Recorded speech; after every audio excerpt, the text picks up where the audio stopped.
দীর্ঘ ১৪ বছর পর আমি আজকে আমার বাবার বাড়ির জিনিস খাচ্ছি। কেন, কি কারণে সেই সবকিছু আপনাদের সাথে আজকে শেয়ার করব। আজকের ব্লগটা কিন্তু অনেক বেশি স্পেশাল।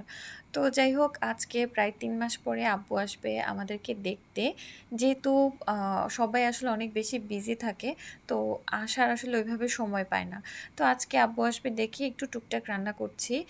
আর আজকে আমি তো তানবিনকে নিয়ে একা বাসায়, ওর বাবা বাসায় নেই। আর আমি যখন একা ওকে নিয়ে বাসায় থাকি তখন আসলে রান্না নিয়ে খুব একটা ঝামেলা করি না।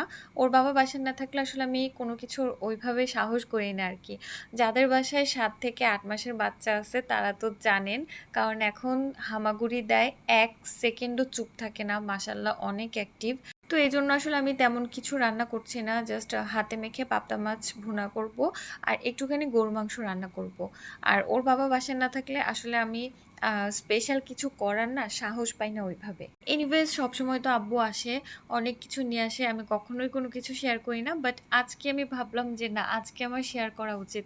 যদিও আব্বু এসেছিল রাত্রেবেলা, আমি রাত্রেবেলাতেই মোটামুটি সবকিছু আনপ্যাক করেছি।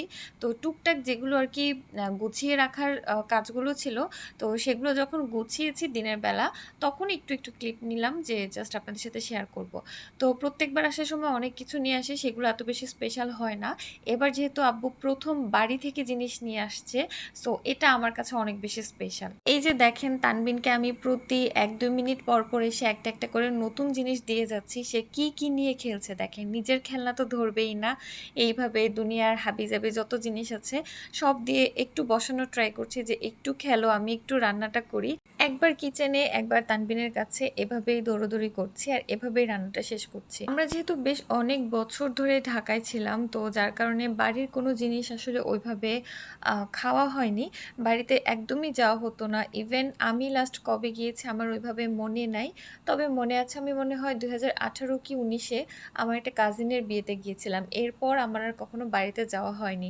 তো ঢাকা থেকে আসলে ওইভাবে বাড়িতে যাওয়াই হতো না। যার কারণে আসলে বাড়ির জিনিসগুলো ওইভাবে পেতাম না। তো এবার যেহেতু আব্বু-আম্মু বাড়িতে গিয়েছে, তো বাড়ি থেকে আসলে কিছু জিনিস আমার জন্য পাঠিয়েছে। এখন অনেকেই জিজ্ঞাসা করবেন, "আপু, আপনার মা কেন আসে না? আপনি বেবি নিয়ে একা সবকিছু করছেন।"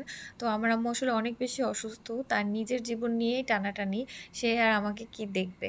আম্মু আসলে বেশ জটিল একটা রোগে আক্রান্ত, যেটা আসলে কিউরেবল না। জাস্ট হচ্ছে ট্রিটমেন্টের মধ্যে থাকলে জিনিসটা মানে কন্ট্রোলে থাকে। এনিওয়েজ দেখেন কি অবস্থা। কতক্ষণ একটা রুমে রাখছি, তারপরে হচ্ছে আমি এনে স্ট্রলারে একটু বসাইছি।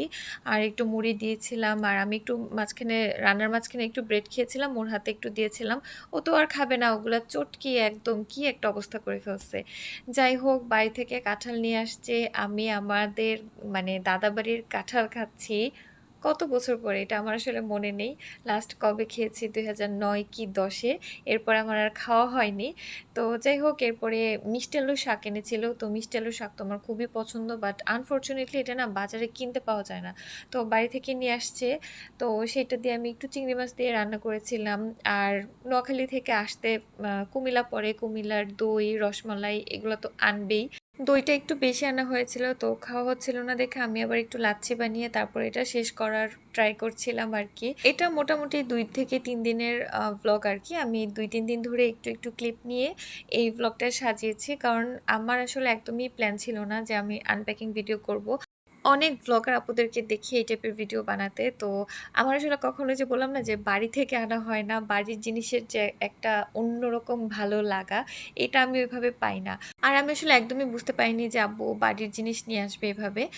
তো যাই হোক, এখানে বাড়ি থেকে নারিকেল নিয়ে আসছিল। তো আমি নারকেলগুলো কুড়িয়ে তারপরে হচ্ছে এভাবে বক্সে ভরে, এয়ারটাইট বক্সে ভরে তারপরে আমি ফ্রিজের ডিপ কম্পার্টমেন্টে রেখে দিব। আর আপনাদেরকে যে বলেছিলাম না যে আমি আচার বানিয়েছি, আমার আচার অলমোস্ট শেষ। এই যে দেখেন অবস্থা। মানে আমি তো আমার হাসব্যান্ডের জন্য বানিয়েছিলাম, তো ওর অনেক পছন্দ হয়েছে। সে অলমোস্ট শেষই করে ফেলেছে। এখন জাস্ট এই অল্প এতটুকু ছিল আরকি। তো এখন এটাকে আমি একটা ছোট্ট জারের মধ্যে ট্রান্সফার করে নিচ্ছি। আর আম্মু আমার জন্য ১ বক্স আচার পাঠিয়েছে। তো এগুলোকে এখন আমি বয়ামে রেখে দিব। এছাড়াও ২ কেজি আটার রুটি বানিয়ে দিয়েছিল, যেগুলো হচ্ছে আমি আনা মাত্রই ডিপে রেখে দিয়েছিলাম, যার কারণে আমার ওইভাবে ক্লিপ নেওয়া হয়নি। তারপরে একটু রান্না করা খাবারও ছিল, যাতে করে আমার আমার কয়েকটা দিন একটু রান্না না করতে হয়। যেহেতু ছোট বাচ্চা নিয়ে রান্না করতে আমার আসলে অনেক কষ্ট হয়।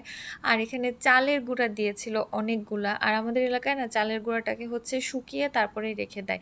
এভাবে হচ্ছে খেতে আমার কাছে ভালো লাগে শুকনা চালের গুঁড়াটা। কারণ কাঁচা চালের গুঁড়া হচ্ছে ডিপে রেখে দিলে ওইটা থেকে না একটা স্মেল আসে। ওইটা আমার খেতে ইচ্ছা করে না একদমই। যাই হোক বাড়ি থেকে আম এনেছিল, তো আমগুলো দিয়ে আমি আমসত্ত্ব বানিয়েছিলাম। আবার রোদে দিতে গিয়ে উল্টায় পড়েও গেছিল।